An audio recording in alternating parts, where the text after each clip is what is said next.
Salutare tuturor, numele meu Daniel Niță. Astăzi începem o nouă serie pe acest canal de YouTube de analize politice. Știți foarte bine că până acum analizam situația politică din România, dar și la nivel extern pe live-urile pe care le fac de 2 ori pe săptămână. Ei bine, am zis să delimităm cele două părți, deoarece de obicei aici pe acest canal de YouTube discutăm despre piețe financiare, despre economie, despre macroeconomie, discutăm despre geopolitică și despre politică. Am decis totuși să delimităm, deoarece mulți oameni ar vrea părțile astea două delimitate, ok? Nu să vorbim despre o chestie și oamenii să intre să zică ok, nu vrem să vorbim despre politică. Ei bine, pe acest canal de acum încolo, când intrați, o să găsiți o secțiune de analize politice, un playlist de analize politice în care o să discutăm ce se întâmplă cu preponderență în România, deoarece cred că este momentul. Este momentul să ne trezim cu toții și să înțelegem că trebuie să ne educăm din ce în ce mai mult în sfera asta politică, fie că ne place, fie că nu ne place. Trebuie să facem asta pentru a vedea o Românie mai bună, o Românie mai demnă, o Românie de care să fim cu toții mândri, că asta vrem de vreodată când ieșim din țară, da? Să nu ne mai privească cei de afară de jos. Vrem să ne privească bine, vrem să ne privească cu respect, dar respectul se câștigă. De asta trebuie să-l câștigăm și va fi greu de câștigat, dar nu e imposibil. De asta până acum am pus umărul la educația financiară, cât am putut eu în mod gratuit aici pe internet. De acum încolo vreau să pun umărul și la educația asta politică, da?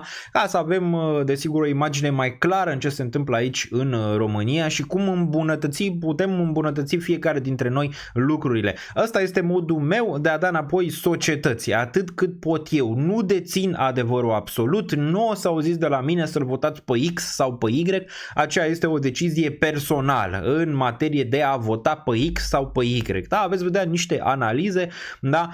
Destul de imparțiale, deoarece nu sunt plătite de nimeni, adică nu iau bani de la partidele politice, nu iau bani de la politicieni, nu iau bani de la companii care au afilieri politice. Eu personal nu sunt afiliat politic, da? Sunt un cetățean și asta îmi dă dreptul să discutăm aici despre sfera asta politică. Nu numai, am și studii economice, am și studii în geopolitică și afaceri, un masterat. Deci cumva aș putea avea o idee poate mai bună despre ce se întâmplă aici decât să zicem majoritatea. Dar asta, de exemplu, nu-mi dă mie adevărul absolut. De asta vă recomand în comentarii să aveți idei, să fiți articulați, să aveți argumente în ceea ce privește fiecare candidat sau fiecare situație politică sau ce zic eu aici. Încercați totuși să nu jigniți în comentarii, deoarece mi-ar părea rău să vă dau afară de pe acest canal de YouTube, deoarece nu vrem circ și pâine. Ne-am săturat de circ și pâine. Am avut 30 de ani de zile circ și pâine, nu mai vrem asta. Vrem o Românie unită, indiferent cine câștigă pe 18, câștigă Simion sau câștigă Nicu Șordan. Vrem o Românie unită, o Românie demnă, o Românie care stă acolo în vârf. Asta vrem cu toții și la asta trebuie să lucrăm împreună, nu divizați, ok? Deoarece politicienii ne-au tot divizat până acum prin partidele astea politice care n-au făcut absolut nimic în ultimii 30 de ani de zile. Vrem să fim uniți de data asta, indiferent cine câștigă pe data de 18, să scoatem România din zona asta dificilă, deoarece România este într-o perioadă dificilă, având în vedere că are un guvern interimar, Ciolacu și-a dat demisia, având în vedere că are un președinte interimar, Iohannis și-a dat demisia, nimeni nu mai vrea să guverneze țara, iar cine va câștiga pe 18 va avea o misiune foarte dificilă și trebuie ajutat de noi toți să ducă România mai departe, da? Vedem, dacă unul dintre ei o ia pe lângă, trebuie cumva să fim acolo să le spunem asta, că nu asta vrem și vrem cu totul altceva, indiferent că este Nicu Șordan, indiferent că este domnul Simion. În acest video, desigur, vom discuta și despre ce s-a întâmplat la alegeri, deoarece Simion a câștigat cu 41% primul tur, iar domnul Nicu Șordan a ieșit pe locul 2 cu 21, foarte aproape de Antonescu, Crin Antonescu, care sigur făcea parte din partea coaliției PSD, PNL și tot știm foarte bine partidele politice clasice. Vom mai discuta dacă diferența dintre cei doi, asta de 41 la 20, este atât de mare încât domnul Nicu Șordan nu o poate recupera. Deci o să ne uităm pe date istorice, adică nu o să zic eu de la mine dacă se poate recupera sau nu se poate recupera, sau dacă e imposibil sau nu e imposibil de recuperat. Vom discuta pe chestii clare, da? Ne vom uita pe chestii clare. Vom mai discuta, desigur, și ce se întâmplă după 18, deoarece, cum am mai zis, România e în situație dificilă. N-ai momentan o majoritate parlamentară și o zic noi despre asta, că oricine ar câștiga câștiga cum își pune prim-ministru, deoarece n-ai o coaliție guvernamentală în momentul de față. Vom mai discuta dacă cheia este în continuare la PSD, dacă ne place sau nu. Este oare cheia la PSD sau la Victor Ponta în momentul de față? Vom discuta imediat. Înainte, dacă vă plac aceste videouri, lăsați un like, așa putem să ducem foarte, foarte sus în algoritm. Vă apreciez pe fiecare în parte care puneți osul destul de puternic ca România să ajungă sus acolo în top unde ne place, unde ne-ar plăcea să fie, să fim mândri de ea. Vă apreciez pe toți, loviți butonul de like și vă aștept în secțiunea de comentarii, desigur, într-un mod civilizat. Da? Momentan eu mă aflu în Olanda, deci fac parte din diaspora. O să discutăm și un pic despre diaspora, nu? Poate facem și un video separat, deoarece este incredibil shift-ul pentru diaspora, votând atât de mult momentan pe o zonă naționalistă. Dacă ne uităm la trecut, așa a câștigat Iohannis, care venea dintr-o total altă parte, a câștigat cu diaspora undeva în 2014 versus Ponta. Și hai să începem aici acest video și să nu mai zăbovim. Are vreo șansă Nicușor Dan să recupereze cele 20% versus domnul Simion? Are nevoie de 30% pentru a câștiga. Are vreo șansă sau nu? Lăsați și voi în comentarii. Bun. Hai să ne uităm aici dacă au mai fost cazuri. Putem să vedem pe Euronews aici, în 2014, Klaus Iohannis, aici alegeri prezidențiale 2014 cu Victor Ponta. Putem să vedem turul 1, Victor Ponta 40%, Klaus Iohannis undeva la 30-38%, da? 30,38% aici pentru Klaus Iohannis. În turul 2, ce să vezi, a întors Klaus Iohannis aici 54-43, știm foarte, foarte bine aici, Victor Ponta 45-57, adică n-a mai luat Ponta decât undeva la 5% aici în 2014. Este similar cu ce s-a întâmplat aici în 2014, situația de aici nu este similară. Sunt două chestii care nu au sens, dacă mă întreb pe mine, da? Ca să fie similar, la asta mă refer. În prima fază ai diaspora care l-a ajutat pe Klaus Iohannis să câștige aici. Acum este în sfera naționalistă, în sfera aur în momentul de față, nu este în zona aia mai progresistă, da? Nu este în zona respectivă momentan. Deci cumva asta e o diferență destul de majoră față de 2014. O altă diferență e faptul că Victor Ponta făcea parte din acel PSD urât de toată lumea atunci, știm foarte bine. Cu Puie Monta și toate cele care erau atunci în 2014, cu toate campaniile făcute împotriva lui Victor Ponta, cumva aveai de ce să te legi la el pentru a face campania respectivă. Klaus Iohannis, cât de cât articulat, venind pe partea aia, nu știu, de profesor, da? Am aflat ulterior că desigur are 6 case și desigur se plimbă cu avionul privat, dar asta e o altă discuție pentru un alt video. Dar până la urmă a dus, dar situația mi se pare diferită de aici. Dar uite un caz în care 30%, 40%, tot 40% luase și Ponta. Ce să vezi, a luat. Totuși n-a fost diferența de 20% aici, ci doar de 10%. Deci și asta e o diferență. Bun, mergem mai departe. Traian Băsescu l-a învins pe Andrei Năstase în turul 2. Aici, alegeri prezidențiale din 2004. Putem să vedem Andrei Năstase la fel a luat peste 40%. Aici 40,94. Traian Băsescu 33,92%. Situație similară cu ce am văzut aici Ponta versus Iohannis. Ce să vezi, a recuperat aici Băsescu și a luat 51, dar același lucru. Aici Adrian Năstase făcea parte din zona aia PSD-istă, cumva aveai de ce să te legi, partea de corupție și multe alte chestii la care momentan în cazul nostru nu prea ai de ce să te legi, pentru că Simion momentan este nou în politică, Partidul Aur este nou în politică. Nu să zici că au fost la guvernare de 30 de ani și au nenorocit țara 30 de ani. Deci nu prea poți să te mai legi de același lucruri, da? Privind la nivel, să zicem, median, adică toată situația, la nivel rece, da? La nivel rece. Bun. Deci Traian Băsescu aici, putem să observăm 33,92, totuși și ăsta, și Băsescu, în care ulterior am aflat că numele lui de cod este Petrov, a luat mai mult decât a luat Nicușor Dan acum, în turul 1. În turul 2, l-a bătut Băsescu aici foarte, foarte aproape. Și mai avem aici încă un caz, Emil Constantinescu versus Ion Iliescu în 1996. Asta a fost o surpriză majoră din punctul meu de vedere aici și Emil Constantinescu plecase cu 28-21, adică și Constantinescu a plecat cu mai mult decât pleacă Nicușor Dan în momentul de față la nivel de handicap, da? Ion Iliescu 32, n-a luat 40, până la urmă l-a întors Constantinescu aici în turul 2, 54-41, aici o surpriză poate plăcută, poate, nu știm, poate plăcută. Bun. Da, bun, deci astea sunt cazurile, am mai găsit eu unul, deci nici ăsta nu mi se pare un caz, să zicem, nici ăsta nu mi s-ar părea un caz apropiat. Un caz apropiat mi s-ar părea ăsta, cel din 2000, deci cel din 2000 în care l-am avut pe Băsescu versus Oprescu la primăria Bucureștiului. Ăsta a fost cazul în care Băsescu a intrat în turul 2 cu 16,8% față de Oprescu care a avut 46% și l-a bătut. Ăsta e un caz concret, Băsescu venea dintr-o zonă un pic mai fresh, dintr-o zonă mai nouă față de Oprescu care era și el în zona aia, să zicem, cu PSD, PNL și toate partiile politice și l-a bătut în sfera asta. E clar că Băsescu atunci n-avea nicio șansă nici măcar versus Chiriță, deci l-a bătut un pic pe Chiriță, vedem mai 16,6, 16,8 în 2000 pentru primăria București. Asta mi se pare cel mai aproape. Dacă se întâmple asta, îți dai seama că ai nevoie de o emulație mare, ai nevoie de votanți mulți care nu s-au prezentat la vot până acum. Deci ca Nicu Șordan să câștige, da? Să aibă o șansă să câștige, trebuie să scoată lumea la vot. Trebuie cumva să vină, să zică anumite lucruri care să facă apil, adică care cumva să se pupe cu ce vor să audă cei care n-au ieșit la vot. Adică ceilalți, nu știu, vreo 40% care n-au ieșit la vot. Acum nu știm dacă suntem 18-19 milioane cum se spune, ci mai probabil nu. Dacă facem din nou înregistrăm, probabil suntem mai puțini, dar dacă e să o luăm așa, are nevoie de votanți mai mulți. Momentan s-au prezentat 9,2, 9,3 din câte țin eu minte la alegerile prezidențiale din turul 1, acum mai avea nevoie de 12-13 milioane, da? Bun. Dacă o iei pe matematică, simplă, Simion deja are 40%, da? El mai are nevoie chiar 41%, el mai are nevoie de 90%.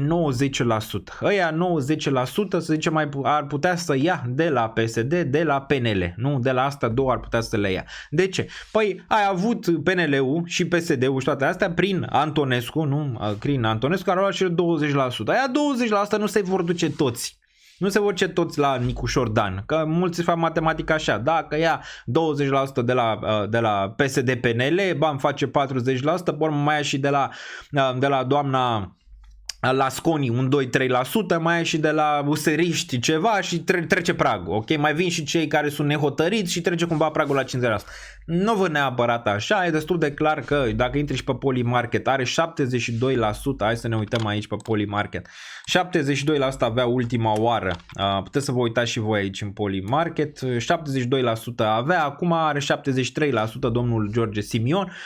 Cam astea sunt probabilitățile în materie de șanse în momentul de față între Nicu Șordan și George Simion. Deci ar trebui să-i scoată pe cei care sunt nehotărâți, ar trebui să vină la dezbateri cum a fost cea de ieri, dar n-a fost o dezbatere, trebuie să ai dezbateri mai lungi, trebuie să ai, nu știu, opinii mai articulate, trebuie să fii mai articulat ca să poți să scoți. Încă mai sunt 10 zile, surprize se pot întâmpla, dar privind-o din spectrul ăsta, dacă Nicu Șordan nu reușește să-i atragă pe cei nehotărâți, dacă Simion nu se autodetonează, adică un Black Swan, nu știu, aflăm ceva despre Simion care, wow, nu am mai văzut până acum și cumva ar putea să-i schimbe baza aia de 40% să nu-l mai voteze.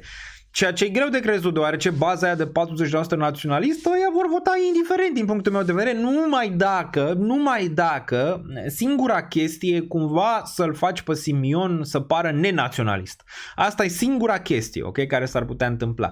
Alea cu e prorus, nu e prorus, cu Rusia, vin ruși, alea nu mai merg, deoarece s-a văzut, din primul tur, n-au venit cu datele necesare să ne arate că vin rușii, știi, adică n-au venit și oamenii nu mai pun botul la asta, nici la alea cu domnule, crește paritatea RON-euro, asta crește, da, paritatea RON-euro și cea cu dolarul crește din perspectiva faptului că România are președinte interimar și are acum prim-ministru interimar. Nu are nicio treabă cu faptul că candidează domnul Simion și cu domnul Nicușor și câștigă Nicușor sau Simion. Nu are nicio treabă, e pur și simplu faptul că România e într-o situație delicată. De ce?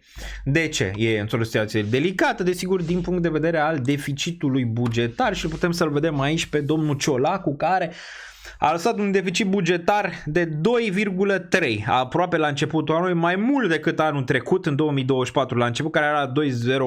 România are un deficit pe 2024 de peste 9% și acum se prefigurează că ar fi mult mai mare și ar duce spre 10%, care ar duce România într-o incapacitate de plată a pensiilor, da, și salariilor, ceea ce se poate întâmpla, nu știu cât mai are România bani, da? Probabil o perioadă destul de scurtă din punctul meu de vedere și atunci nu trebuie să împrumute din nou de la FMI, cu toate că momentan situația nu e atât de dificilă ca să te împrumuți, dar știm foarte bine că ne-au downgradat.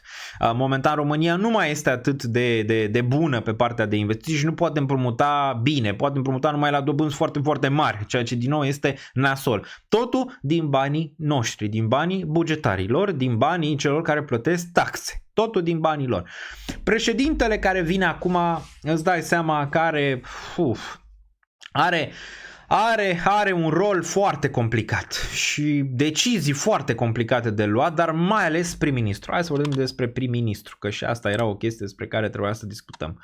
Dar înainte de asta vreau să vă reamintesc de o postare. Puteți să mă urmăriți Real Daniel Niță pe Twitter, pe Instagram Real Daniel Niță la fel și ziceam opinie poate nepopulară. Georgescu ar trebui să fie lăsat să candideze similar cum Șoșoacă ar fi trebuit să fie lăsat să candideze anul trecut.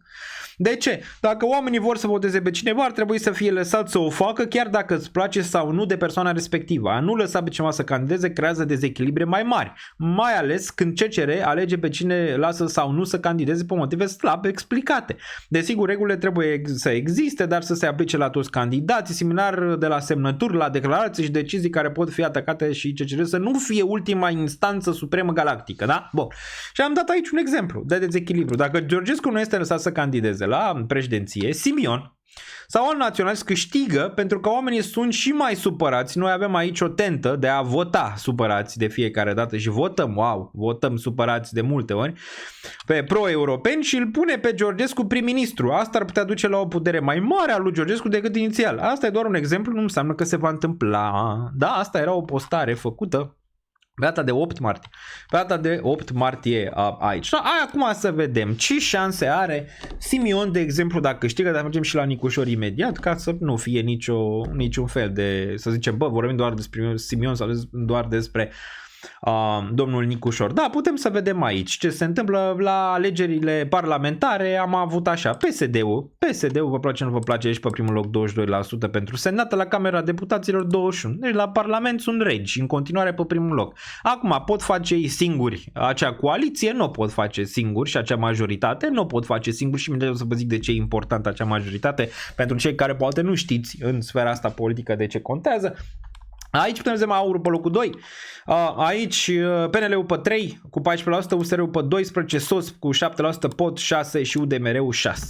De ce este importantă majoritatea politică? Păi, președintele, în prima zi când vine sau în următoarele zile o să pună un prim-ministru, nu? O să zică asta este alegerea mea de prim-ministru. Și desigur am văzut la domnul Simion care vrea să-l pună pe domnul Georgescu. Da, deci pe Georgescu vrea să-l pună prim-ministru. Acum, dacă se duce în Parlament, trebuie să se voteze. Nu se votează. Ok, îl vrem pe Georgescu, vine PSD-ul, AUR, PNL, USR-ul, SOS-ul, POT-ul, toate minoritățile, vin și votează. Dacă nu trece cu 50%, da, pe urmă nu trece, se întoarce la președinte. Președintele poate din nou să zică ok, nu l-ați votat pe Georgescu, îl desemnez prim-ministru din nou pe Georgescu. Și din nou a doua oară, același lucru, același proces, se duce înapoi în Parlament, se votează din nou. Acum, dacă nu trece nici a doua oară, președintele poate să pună un guvern interimar și să dizolve Parlamentul.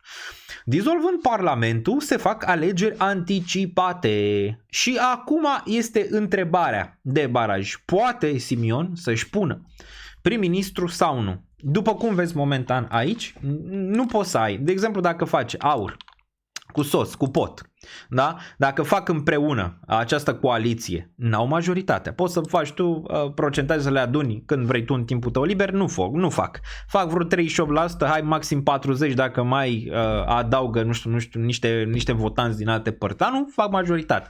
Dacă te uiți la Nicușor, nici Nicușor nu-l faci. PNL, USR, uite, PNL-ul are 14%, USR-ul are aici 12%, UDMR-ul are 6%, să zicem că ar face alianță aici. tot nu duc, adică duc de la 30 ceva la sută. Nu duc la 50, că ai nevoie de 50 plus 1 ca să poți să treci prim-ministru într-o majoritate. Și atunci poate să treacă sau nu poate să treacă. Cheia la PSD. Cheia este la PSD. Știm foarte bine că nici domnul Simion, nici domnul Nicușor, nu, da, ce facem cu PSD-ul din nou? Va trebui, e date. Sunt date matematice. N-ai cum fără PSD. Acum întrebarea e, PSD-ul va vota pentru Georgescu sau nu? E o șansă. Și de ce să vă zic că este o șansă dacă s-ar întâmpla asta? Vorbim și despre ce ar putea face Nicușor și pe cine ar putea desemna. Având în vedere că e pe primul loc Simion, vorbim despre el, nu? În materie de șanse. PSD-ul ar putea vota, da? Și aici ar face coaliție, dar ar fi o coaliție a morții sau ceva de genul ăsta. PSD cu AUR.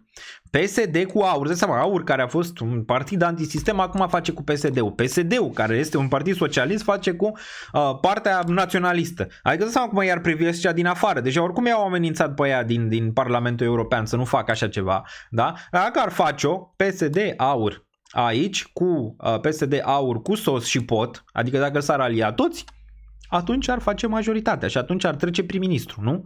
La fel și USR-ul aici, USR-ul cu PNL-ul cu PSD-ul. Se aliază el și votează prim-ministrul ăsta lui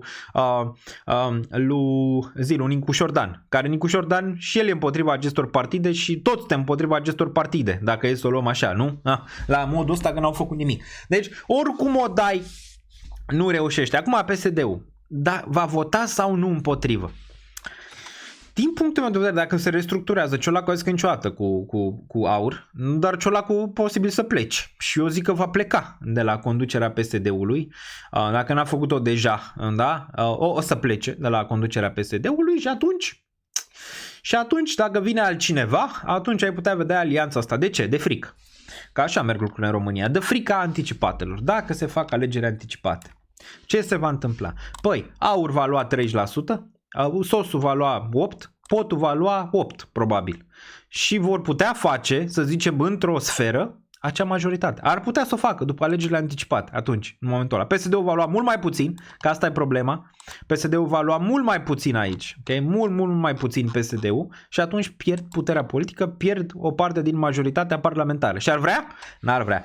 Deci, cumva, oricum o dai, situația României este una delicată în perioada viitoare, oricine are și președinte. Dacă este Nicușor Dan, probabil îl va desemna pe Bolojan, PSD-ul nu știu dacă va vota, AUR nu va vota sigur pe Bolojan, poate va pune un guvern de tehnocrați, poate îl va aduce pe Cioloș, rămâne de văzut, astea sunt lucrurile în momentul de față. Dacă ar câștiga X și Y, situația este dificilă. Se poate ajunge până la alegeri anticipate, ceea ce PSD-ul vrea să evite, deci posibil să nu, posibil PSD-ul să voteze indiferent dacă câștigă Nicușor sau nu, să voteze cu cine e desemnat prim-ministru și să treacă în opoziție, pentru că asta o să fac. La un moment dat o să treacă în opoziție, pentru că așa se întâmplă într-o țară civilizată. Când pierzi puterea, nu te agăți de ea, treci în opoziție ca să ai o șansă, restructurezi partidul, fie că vorbim de PSD, fie că vorbim de PNL, trebuie restructurat, fie că vorbim poate de USR, trebuie restructurat. Toți trebuie să fie în opoziție contra AUR, cel mai probabil așa va fi, AUR, SOS și toate celelalte. Că așa e, se schimbă procesul electoral, se schimbă de la partea asta, să zicem, mai socialistă la partea asta mai naționalistă. E un proces, să zicem, care se întâmplă de obicei, ok? Și apoi dacă ăștia au dau în bară, nu? Dacă vine Simion, dacă vine AUR la guvernare și tot, dacă ăștia au dau în bară, atunci îți dai seama că ai o campanie de făcut, o campanie electorală contra acestor partide. Acum mulți așteaptă, fie de la Nicușor, fie de la Simion, salvarea. Nu o să fie, vă dezamăgesc din nou, nu o să fie niciun fel de salvare. Deficitele bugetare, faptul că România pierde în momentul de față la nivel internațional, faptul că câștigă Simion, da? Să înțelege mai greu cu Uniunea Europeană, câștigă Nicușor, să înțelege mai greu cu Statele Unite, ești prins între Statele Unite și Rusia în momentul de față.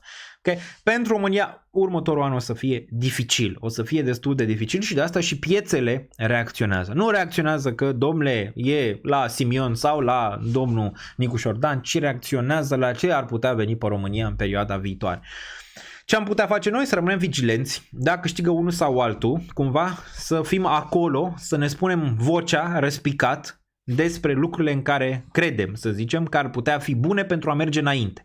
Și oricine câștigă pe 18, România să devine unită. Câștigă Simion, câștigă Nicușor Dan, aia e. Ăla este președintele, aia este democrația, mergem mai departe și încercăm să-l ajutăm pe ăla să ducă România în top. Că asta vrem, da? Să ducă România în top. Și vrem cumva să fim vigilenți pe treaba asta. Dacă nu ne convine ceva, să avem opinii pe diferite zone. De exemplu, n-aș vrea eu personal alegeri anticipate, deoarece ar duce România mai departe. Aș vrea un guvern până la urmă. Mai e desigur și partea care ar putea face din parte din guvern și Simion nu se va ține de cuvânt să-l pună pe Georgescu și îl va pune pe Ponta. Sunt multe teorii în momentul de față, le vom mai analiza pe acest canal de YouTube. Dacă vreți să analizăm ceva, vă rog lăsați un comentariu, poate ce s-a întâmplat în diaspora, nu? Diaspora care a făcut switch instant dintr-o parte în alta din 2014 când au votat Iohannis, acum votează naționalism. E interesant măcar de analizat din multe perspective, având în vedere că chiar eu fac parte din zona din diaspora. Acum să nu se interpreteze că eu am votat naționalist sau eu votez cu Nicușor sau cu Simion. V-am zis, votul meu este privat și va rămâne privat. Ok? Va rămâne privat, faceți voi research-ul vostru personal. Dacă aveți o opinie, lăsați un comentariu, numele meu Daniel Niță, like-ul, apăsați-l să-l bubuim. Și vă aștept în comentarii. Aveți toate linkurile dacă aveți nevoie de ceva în descriere, de la Twitter, de la partea de X, da, Twitter, de la Instagram și multe altele. Dacă sunteți pasionați de investiții, avem live-uri de 2 ori pe săptămână și videouri offline făcute aici pe canal. Apăsați subscribe-ul și clopoțelul și pentru politică și pentru piețe financiare. Le aveți pe toate într-un singur loc. Numele meu Daniel Niță, rămânem vigilenți.